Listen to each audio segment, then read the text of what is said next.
морковки Гапан! Морковка, я молился, чтобы выпало, я тебе говорю, блядь. Мы с Владосом пиздели, буквально не... Fuck you, not ask. Вы понимаете, вы понимаете, я, блядь, скипаю дроп, я вижу Гапан, я думаю, что? И начинаю в эту же секунду орать, блядь. Подожди, стоп. Это... А нет, это 667? Бля, ты прикинь, Гапан 666. Морковка, вообще похую, это Гапан.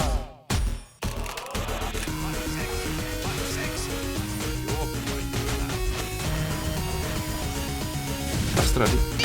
Реально. Кирилл? Ты гонишь? Ты гонишь? Что за хуйня? Я говорил, кстати, вроде бы тебе.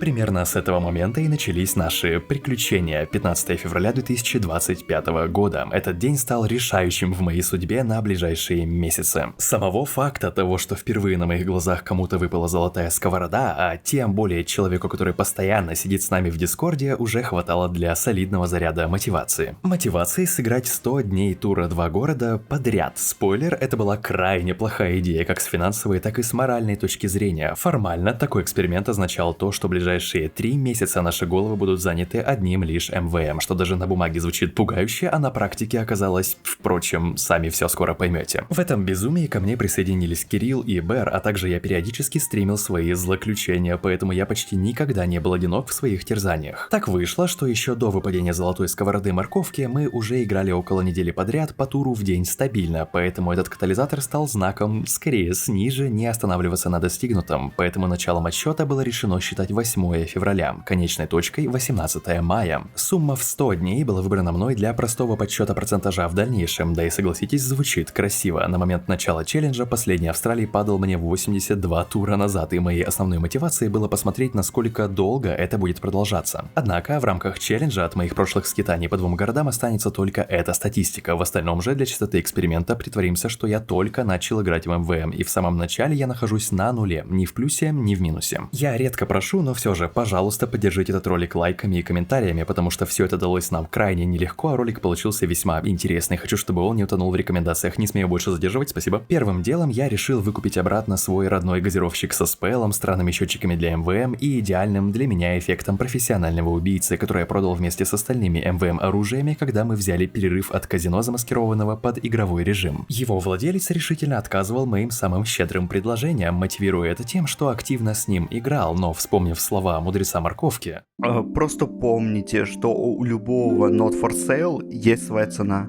А также, доплатив сверху рыночной цены еще 30%, я наконец воссоединился со своим верным товарищем. Теперь, когда быстрый дофамин был получен, я был готов приступать к игре и записывать в таблицу всю свою статистику, благо количество убитых роботов, гигантов и танков за меня уже подсчитывал аккумулятор бонусов странного типа и оружия, с которыми я играл. Первые дни сразу же задали тон будущего прохождения, потому что второй дроп оказался изготовителем набора для лечебной пушки профессионального убийцы, лучшим, который мне только выпадал за все время игры. Продал я его за 34 ключа, что в сухом остатке дало мне 17 бесплатных туров на будущее. Эти туры, однако, хоть и давали мне другие наборы профессионального убийцы, даже близко не претендовали на окупание потраченных билетов. И тут мне, пожалуй, стоит объяснить базовую окупаемость МВМ, работающую в 99% случаев. В туре 2 города вам выпадают наборы серийности и детали для их заполнения. Эти детали сами по себе практически ничего не стоят, но со временем, скопившись в вашем инвентаре, могут отбить стоимость парочки потраченных билетов. Для своей статистики я засчитывал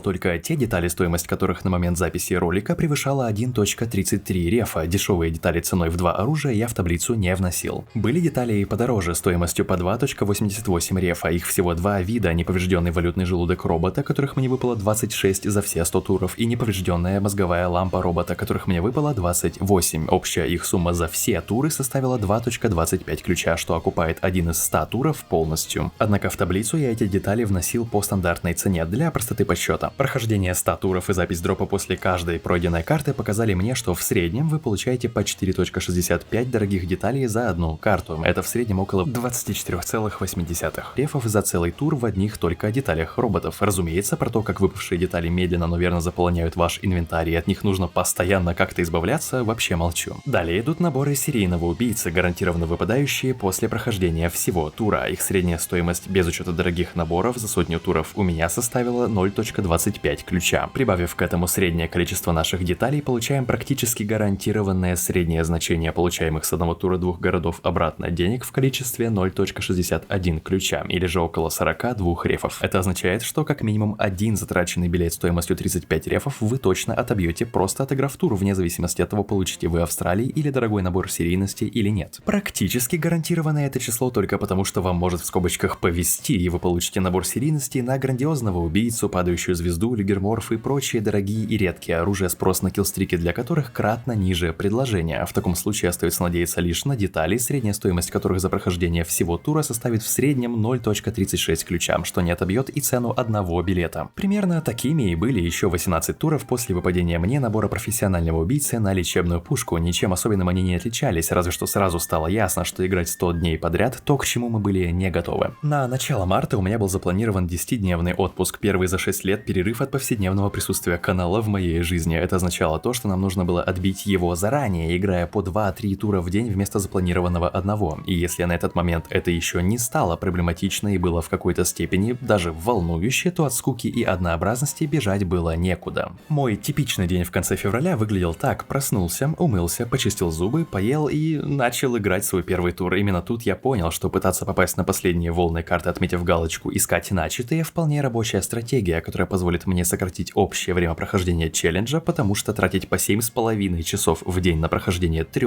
туров — непозволительная роскошь в 23 года. После окончания первого тура дня длительность зависела от удачи, но в большинстве своем у меня получалось попасть на 5-ю или 6-ю волну 2 из 4 карт, что позволяло пройти весь тур за час-полтора. Я не мог позволить себе отдыха и приступал к производству актуального на тот момент ролика. Потратив оставшуюся часть дня до вечера на это и игнорируя реальную жизнь и свою девушку, будто у меня их и нет, спойлер, это станет главной проблемой позже, мы собирались в Дискорде с Кириллом, Бэром и другими и начинали играть 2 города уже все вместе. Был ли это мой стрим или нет, неважно, мы проходили целый тур и в зависимости от нашего состояния и отсутствия любых других дел после небольшого перерыва закрывали еще 2 карты или даже целый тур на завтра. Так продолжалось несколько дней в угоду сохранения изначально поставленных сроков. 23 февраля мне выпал набор профессионального убийцы на ярость дракона, стоивший около 2 ключей и со всеми деталями и стандартным набором серийности, окупивший мне 1 тур. По моим расчетам, мне оставалось еще 5 бесплатных туров, полностью оплаченные набором на лечебную пушку, и я не прогадал, потому что ближайший окупающий дроп выпал мне лишь 7 туров спустя. Им стала провка на главного дельца стоимостью чуть меньше 2 ключей, и, как вы уже поняли, лишь слегка окупавшая 1 тур. И только лишь на 36-й тур после начала челленджа судьба была ко мне благосклонной. Я получил свой первый за это время Австралии. Реакцию на это, я думаю, стоит посмотреть без дополнительных комментариев. На колени, на колени. Это всем 3 ящика. Всех 3 ящика, да.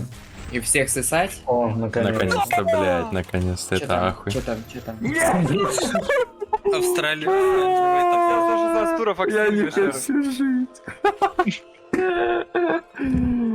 Казалось бы, Австралии есть Австралии, и грех жаловаться, если бы не тот факт, что даже он уже не окупал прохождение туров на этот момент. Да, я был в сравнительно небольшом минусе в 2 ключа, по сути, стоимость 1 тура. Все было бы здорово, если бы это не был мой первый Австралий спустя 118 туров без Австралии в целом. Этот, с позволения экземпляр кунсткамеры, я оставил как напоминание самому себе о том, почему играть в МВМ ради Австралии затея крайне сомнительная, и продолжил свой путь. Однако моя удача не заставила себя долго ждать, и уже спустя ровно 1 тур снова показалась на горизонте в виде 3 ящиков. Но сперва напомню, что гарантированно после прохождения полного тура вам выпадает 2 ящика. Это означает, что Австралия вам сегодня не видать, в них наборы серийного и особо опасного убийцы. 3 ящика получать интереснее всего, никогда заранее не уверен, что в 3-м набор профессионального убийцы, и если да, то насколько хороший, полноценный Австралии или, здоровье моему сердцу от таких эмоциональных качелей, золотая сковорода. 4-й же ящик гарантированно содержит в себе Австралии или золотую сковороду, которые вы получаете по сути в дополнение к 3 наборам серийности. Именно поэтому наша реакция на 3 ящика всегда такая волнительная, пока очередь не дойдет до лопания Австралии или простого открытия набор профессионального убийцы ящика, мы никогда не узнаем, что там. У тебя дроп, бля, ебать. Я себе. Австралии. Реально. Ты дебил! Реально. Наконец-то. Кирилл? Ты гонишь? Нет. Ты гонишь? Ты гонишь? Ты гонишь? Что за хуйня? Я говорил, кстати, вроде бы тебе. А бабаюм? Окей.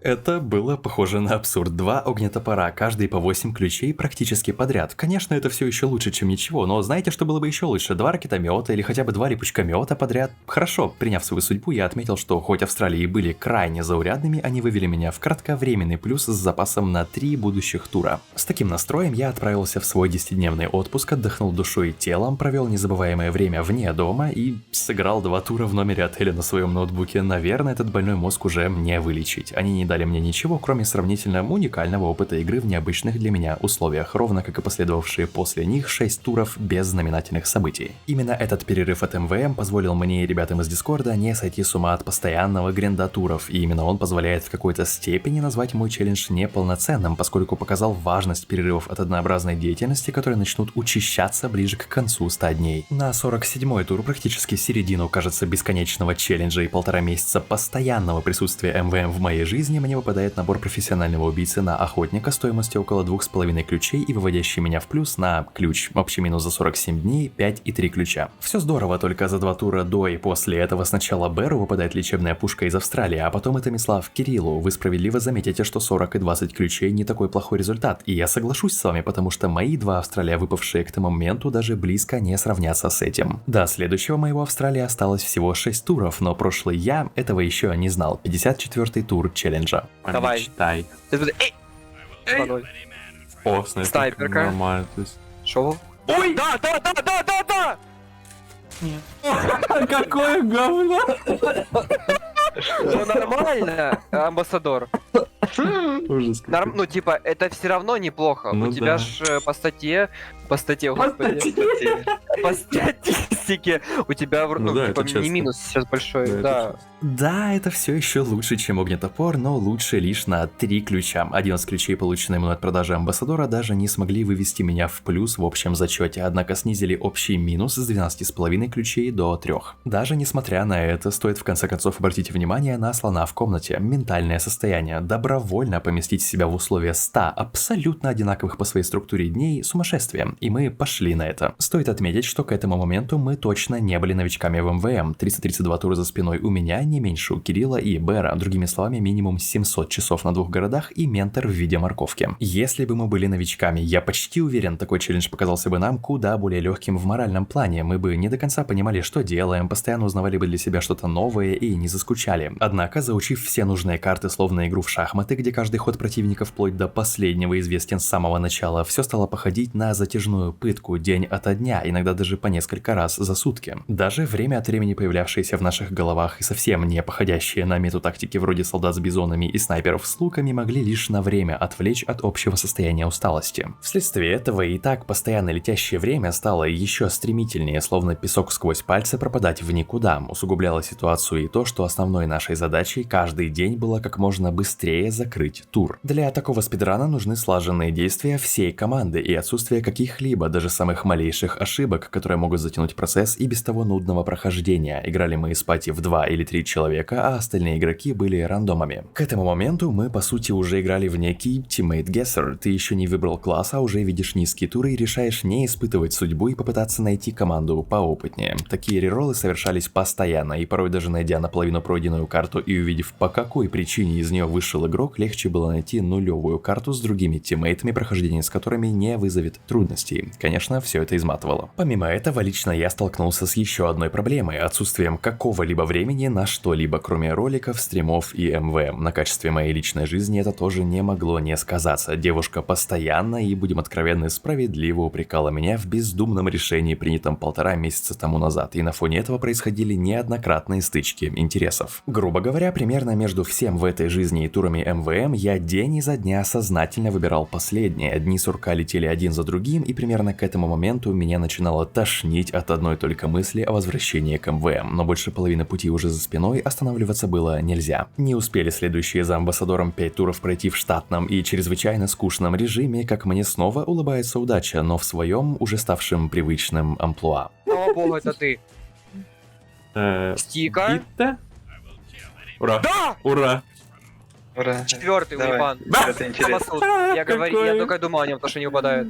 Не, Да. самосуд еще ладно. 4-й, Владос. Ну да, да, да. Это 4-й, Окей. у меня ничего сейчас не будет. Окей, это был лучший дроп, который падал мне на этот момент, но меня все еще не покидало чувство, что радости от полученных 17 ключей крайне мало, особенно учитывая то, что с моим нынешним минусом это вывело меня в плюс только на 6 туров максимум. Зато налицо стало повышение моей квалификации как игрока МВМ в целом. Помните вышеупомянутых тиммейтов, которые не до конца понимают, что делают, и наотрез отказываются прислушиваться к советам высокотуровых игроков, как будто бы мы желаем им зла. Со временем, касательно отношения к ним, мы прошли все стадии вплоть до принятия того, что кроме нас команду к победе никто не приведет. Да, звучит весьма самоуверенно, но такова правда, и в этом нет ничего плохого. Все мы когда-то учились, а когда знаешь уже достаточно много, то не грешно и взять на себя роль нескольких других сокомандников. Так, после 2 месяцев практически ежедневной игры я начал куда лучше понимать, что делаю, какие порой даже критические ошибки совершал раньше, и научился выполнять роль не только лишь ситуативной поддержки, но и полноценного урона и даже хила. Да, первые свои 150-200 туров я играл практически исключительно за разведчика. Суть его игры мне объяснили как сбор денег, молочные процедуры для роботов и метки на гигантов. Весьма просто и, как выяснилось гораздо позже, скучно, поэтому вынужденно мне иногда приходилось играть за другие классы. Да и что уж тут таить, моя игра за скаута в МВМ значительно преобразилась. Я перестал бояться за свою тощую 5-ю точку и все чаще выбирал роль дамаг-скаута, отвлекающего на себя внимание гигантов и способного посоревноваться в уроне с некоторыми классами, у которых он основная специализация. Но подробнее обо всем этом я вам обязательно расскажу. Когда-нибудь, верно? Так или иначе, я даже частично поборол своего заклятого врага, полосочку роботов, которая не поддавалась моей памяти от слова совсем на протяжении всех прошлых туров. Кажется, выработка привычки на протяжении не то что 21, а 100 дней показала свою эффективность, и теперь я спокойно знаю, что делать за практически каждый класс на любой волне каждой карты 2 городов. Моим личным достижением за этот период станет то, что теперь я могу совершенно спокойно отыграть за медика в паре с подрывником всю карту возвышения власти, снабжая его постоянными критами в нужные тайминги, что критически важно при прохождении именно этой карты. Понимаю, далеко не то, чем стоило бы хвастаться после более чем 400 сыгранных туров, но хотя бы я с вами честен, до этого момента я даже не пытался запоминать последовательность выходящих роботов и нюансы разных волн. Через 2 тура после моего самосуда Кириллу тоже улыбнулась своим неоднозначным оскалом удача, и произошло это. Ипски. Опа. Хауза Тойчи и... 6-2. У Кирилла 3 будет. Ой, ты ебанутый. Кирилл! Я не вижу. Я не видел! В Мне смысле ты? дольше показываю, чем тебе! Стой, только не говори, я не вижу. Ахуй! Я не вижу даже профка камня. Я скажу, там очень интересно. Я ненавижу, я нахуй, я удаляю тебя, блядь, в пизду. У тебя Ты ебаный сам флеймтровер, хуй, чел. блядь. Ты ебанутый? А, огнемет? Да. У тебя пробка Второй охуевшая. раз, блядь. Окей. У тебя пробка, я говорю, очень интересно. Пробка дороже, чем в Австралии, блядь, алло. Второй раз такое. Да. Я поздравляю, ты чё, охуел? Круто. Спасибо.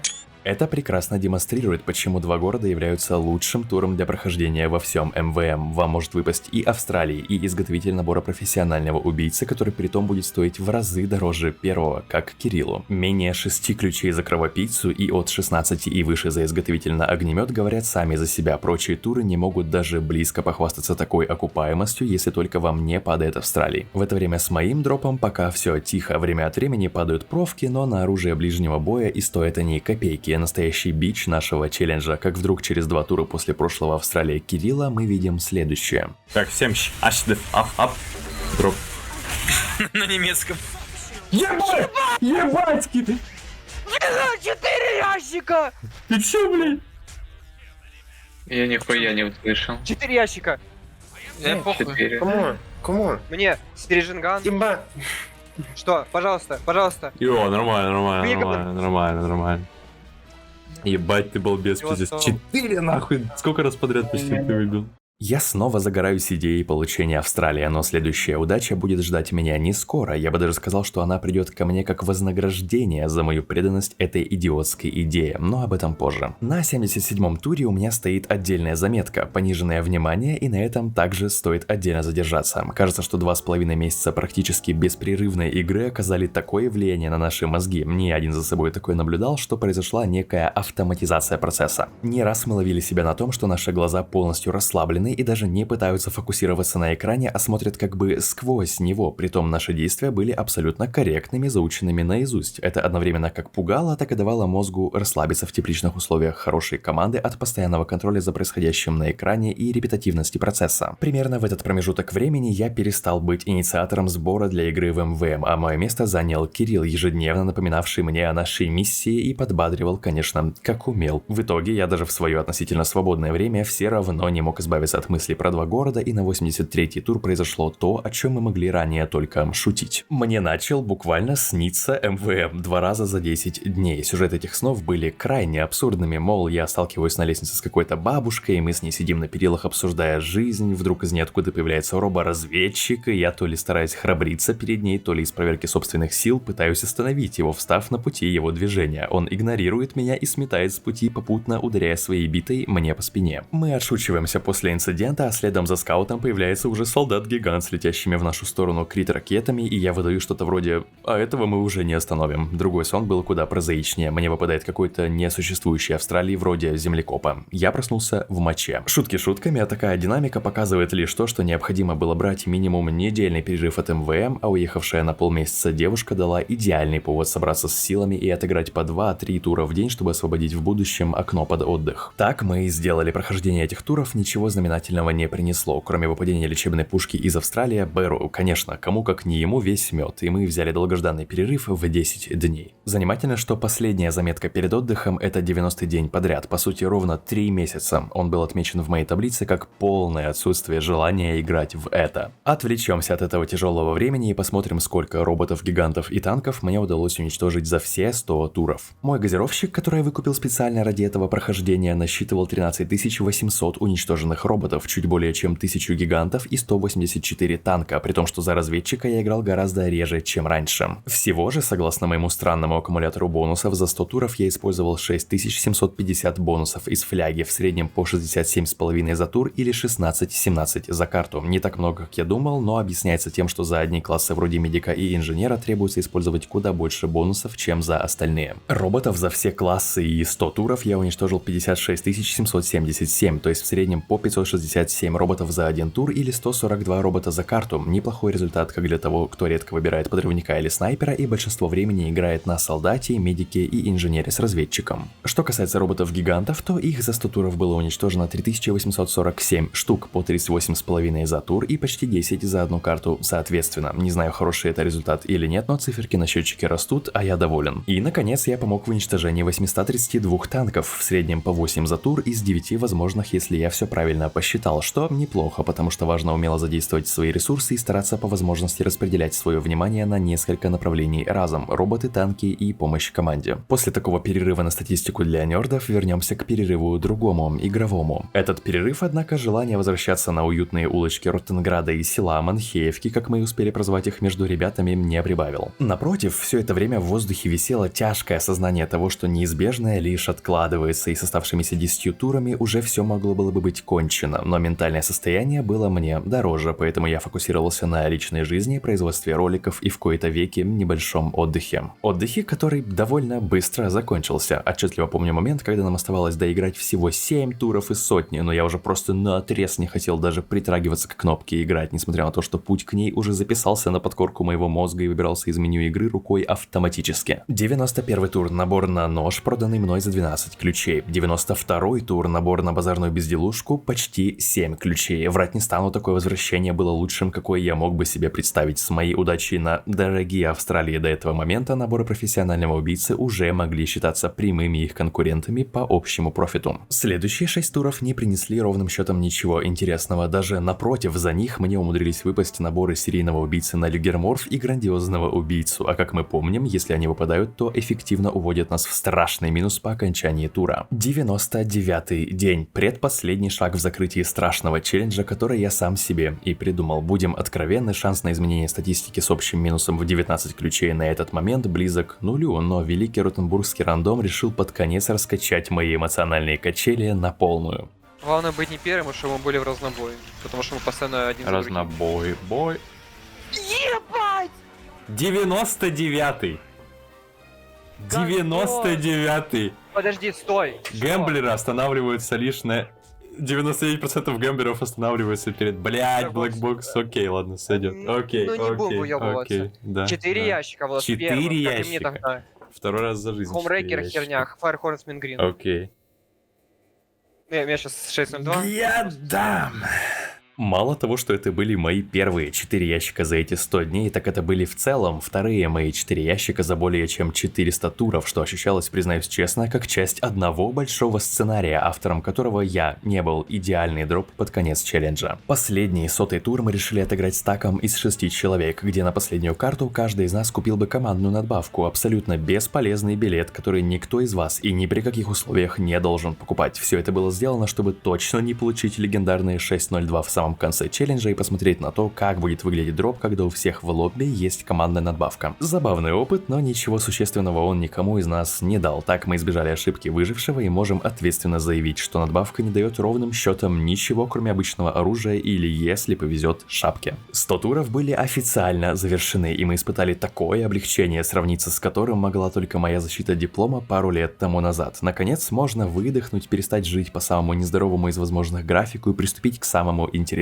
статистике дропа за все эти 100 дней и 100 туров. Всего на 100 туров было потрачено 200 ключей, а получено обратно 193.62 ключа, включая каждый набор серийности, деталей и Австралии. Австралиев я получил 5 штук, что является аномалией для такого малого количества туров и точно бьет все мои личные рекорды, особенно после 118 туров без Австралиев до этого. Да, эта сотня дней оказалась для меня крайне щедрой на лопающиеся ящики. Мой шанс получения Австралии составил сумасшедшие 5%, что в 2,5 раза выше приблизительного шанса в 1 Австралии на 50 туров, вычисленного сообществом. Суммарно все выпавшие мне Австралии стоили примерно 61 ключ, что составляет 31,5% от общего числа полученных с дропа денег. Наборов профессионального убийцы мне выпало 24 штуки, то есть практически каждый 4-й тур принес мне такой набор, что тоже не стоит воспринимать как точно доказанный шанс. Для него понадобилось бы сыграть десятки тысяч туров. Общая сумма 10 самых дорогих из них, потому что остальные 14 я даже считать не собираюсь, наборы на оружие ближнего боя стоили в лучшем случае реф или 2, составила примерно 65 ключей. Это, как вы верно заметили, больше, чем сумма полученных мной Австралиев, и более чем половину этой суммы составляет набор на лечебную пушку стоимостью 34 ключа. Итого наборы профессионального убийцы составили 33,6% от общего числа полученных с дропа денег. Мой общий минус составил всего относительно результатов других 6,38 ключа. Если вам интересен общий профит со всех туров, которые сыграли мы с ребятами за все время, то Кирилл в общем минусе на 355 ключей, я в минусе на 220 ключей, Бэр каким-то образом в плюсе на 60 ключей, при том, что ему даже не падала золотая сковорода, а еще двое прод, Брукек и Морковка получили по золотой сковороде и находятся в хорошем плюсе. Средний минус, который вам стоит ожидать от самого стандартного прохождения МВМ, составляет 1.32 ключа из 2 затраченных на его прохождение. А из всего прохождения 100 туров лишь 34 тура, то есть 34% прошли у меня под знаком плюс, остальные 66%, ровно 2/3 стабильно уводили меня в минус при всем уважении к моему нестандартному везению на Австралии и набору профессионального убийцы. Таким образом, на вопрос, а стоит ли мне играть в МВМ, который так часто появлялся в чате на моих стримах, ответ простой. Нет. Влияет ли хоть что-то вроде потерянных денег за волны, командных надбавок, выбранного класса или того, когда вы подключились к игре на дроп Австралия, тоже нет. Вы можете буквально присоединиться на последних секундах последней волны к карте и получить Австралии. Несколько раз такое лично видели ребята из нашего дискорда. Расценивайте МВМ как затяжное открытие одного кейса со сравнительно адекватными шансами на окуп по сравнению с обычными кейсами. Однако даже эти в скобочках адекватные шансы на окуп вряд ли помогут вам не потерять деньги в перспективе продолжения игры. Мы показали совершенно разную статистику все время, играя вместе. Бэр выбил не так много Австралиев по сравнению со мной, но на стоимость одного его Австралия приходились 3-4 моих. Я выбил много Австралиев, но все они были настолько низкой цены, что даже 5 штук не смогли увести меня в плюс и проиграли в конечном счете набором профессионального убийцы. Кирилл,